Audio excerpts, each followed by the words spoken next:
కోరుకుంటున్నాం. Good evening Bezawada, బాగున్నారా? So Ram Gopal Varma గారి దర్శకత్వంలో దాసరి కిరణ్ గారు నిర్మించిన వ్యూహం సినిమా ప్రీ రిలీజ్ జగగర్జన కార్యక్రమానికి నన్ను పిలిచినందుకు ముందుగా మనస్ఫూర్తిగా కృతజ్ఞతలు తెలియజేసుకుంటున్నాను. ఈరోజు ఈ వ్యూహం సినిమా గురించి మాట్లాడే ముందు దీని వెనకున్న వ్యూహకర్త గురించి కొన్ని మాటలు మాట్లాడాలి. బెజవాడ గడ్డ మీద పుట్టిన బెజవాడ ముద్దుబిడ్డ రామ్ గోపాల్ వర్మ గారు, బెజవాడ నుంచి బాలీవుడ్ వరకు తన పవర్ ఏంటో చూపించిన డైరెక్టర్ మన రామ్ గోపాల్ వర్మ గారు. నాగార్జున గారి నుంచి అమితాబ్ బచ్చన్ వరకు సూపర్ హిట్ మూవీస్ ఇచ్చిన డైరెక్టర్ రామ్ గోపాల్ వర్మ గారు. శివ సినిమా నుంచి కంపెనీ సినిమా వరకు ఇటు టాలీవుడ్ అటు బాలీవుడ్ ఇండస్ట్రీని షేక్ చేసిన డైరెక్టర్ రామ్ గోపాల్ వర్మ గారు. ఈరోజు తెలుగు ఇండస్ట్రీలో మోస్ట్ పాపులర్ సక్సెస్ఫుల్ డైరెక్టర్స్ అందరూ కూడా ఎవరైతే ఉన్నారో వాళ్ళందరూ కూడా రోల్ మోడల్గా ఇన్స్పిరేషన్గా తీసుకునే వాళ్ళ గురువు రామ్ గోపాల్ వర్మ గారు. ఈ వ్యూహం సినిమాకి డైరెక్షన్ చేయటం చాలా చాలా హ్యాపీగా ఉంది. ఎందుకంటే ఎవరైనా సినిమా తీసి రిలీజ్ చేస్తేనే హిట్ అవుతుంది, కానీ రామ్ గోపాల్ వర్మ గారు సినిమా అనౌన్స్ చేస్తేనే హిట్ అవుతుంది. రామ్ గోపాల్ వర్మ గారు అంటే ఓ సెన్సేషన్ అనేది అందరికీ తెలిసిన విషయం. ఎప్పుడైతే ఈ వ్యూహం సినిమా టైటిల్ని అనౌన్స్ చేశారో సైకిల్ పార్టీకి షేక్ అయిపోయింది. ఆ వ్యూహం సినిమాకి డైరెక్టర్ ఆర్జీవి గారు అని తెలియగానే పచ్చ సైకోలకి తడిసిపోయింది. ఎప్పుడైతే ఈ వ్యూహం టీజర్ వచ్చిందో చంద్రబాబు నాయుడికి చెమటలు పట్టేశాయి. ఎప్పుడైతే వ్యూహం ట్రైలర్ వచ్చిందో లోకేష్ గాడికి వణుకు పుట్టి పరుగులు తీశాడు. అంటే ఈ సినిమా సంథింగ్ స్పెషల్ అవునా కాదా?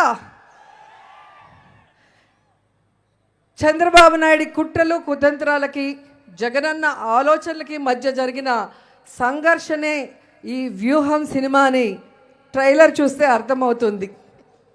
కానీ రామ్ గోపాల్ వర్మ గారు బ్రిలియంట్ డైరెక్టర్ అనేది ఈ ట్రైలర్లో ఒక డైలాగ్ చూస్తేనే అర్థమైపోతుంది. ట్రైలర్లో పవన్ కళ్యాణ్ని ఎప్పుడు వెన్నుపోటు పొడుద్దామని చంద్రబాబు నాయుడుని అడిగితే ఆయనకు అంత సీన్ లేదు, తనకి తానే వెన్నుపోటు పొడుచుకుంటాడు అంటారు. సో ఈ 2 monthsలో ఆంధ్రప్రదేశ్లో మారుతున్న రాజకీయాల్ని చూస్తే అది నిజం అనిపిస్తుంది.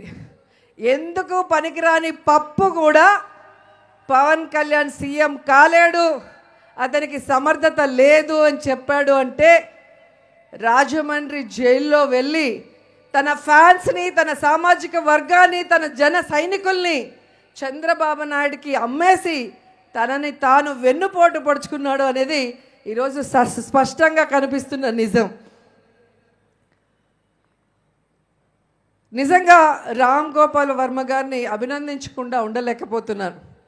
ఎందుకంటే ఈ తరానికి, రాబోయే తరానికి కూడా చంద్రబాబు నాయుడు ఎలాంటి వ్యక్తి, ఆయన వెన్నుపోటు రాజకీయాలు, దిగజారుడు రాజకీయాలు, అవకాశవాద రాజకీయాల్ని కళ్ళకు కట్టినట్టుగా ఆనాడు చూస్తే లక్ష్మీ ఎన్టీఆర్ సినిమాలో చూపించారు. ఈరోజు వ్యూహం సినిమాలో కూడా కనిపించబోతోంది. వైఎస్ఆర్ గారిని లేకుండా చేశారు. ఆ తర్వాత వైఎస్ఆర్ గారి కుటుంబాన్ని లేకుండా చేయాలన్న ప్రయత్నం చేశారు. ఆ తర్వాత వైఎస్ఆర్ పార్టీ అనేదే మొగ్గలో తుంచేయాలన్న ప్రయత్నం చేశారు. చంద్రబాబు నాయుడు ఎన్ని కుట్రలు కుతంత్రాలు చేసినా మొక్కువోని ధైర్యంతో, తన కమిట్మెంట్తో జగనన్న తట్టుకొని నిలబడి ఈరోజు రాజన్న పాలనని ఈ రాష్ట్ర ప్రజలకి అందిస్తున్నారు.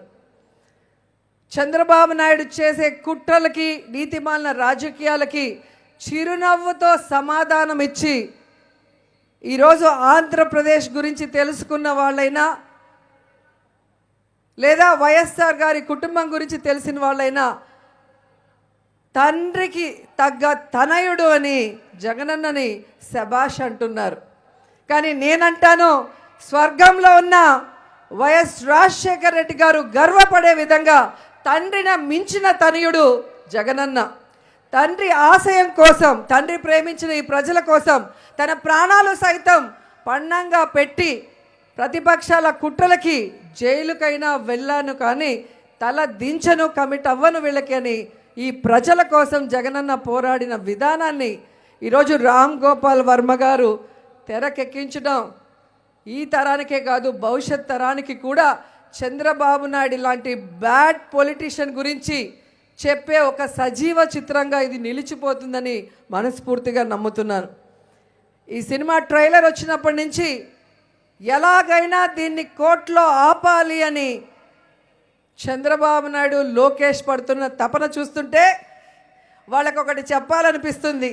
వ్యూహం సినిమాని ఆపలేరు, 2024లో జగనన్న విజయాన్ని కూడా మీరు ఆపలేరు అని కూడా ఈ సందర్భంగా తెలియజేసుకుంటే ఈ సినిమా సూపర్ హిట్ అవ్వాలి, దాసరి కిరణ్ గారికి బాగా డబ్బులు రావాలి, రామ్ గోపాల్ వర్మ గారు ఇలాంటి మరిన్ని సెన్సేషనల్ స్టోరీస్తో మన అందరికీ అద్భుతమైన సినిమాలు అందించాలని కోరుకుంటూ సెలవు తీసుకుంటున్నాను. జై జగన్, జై జై జగన్.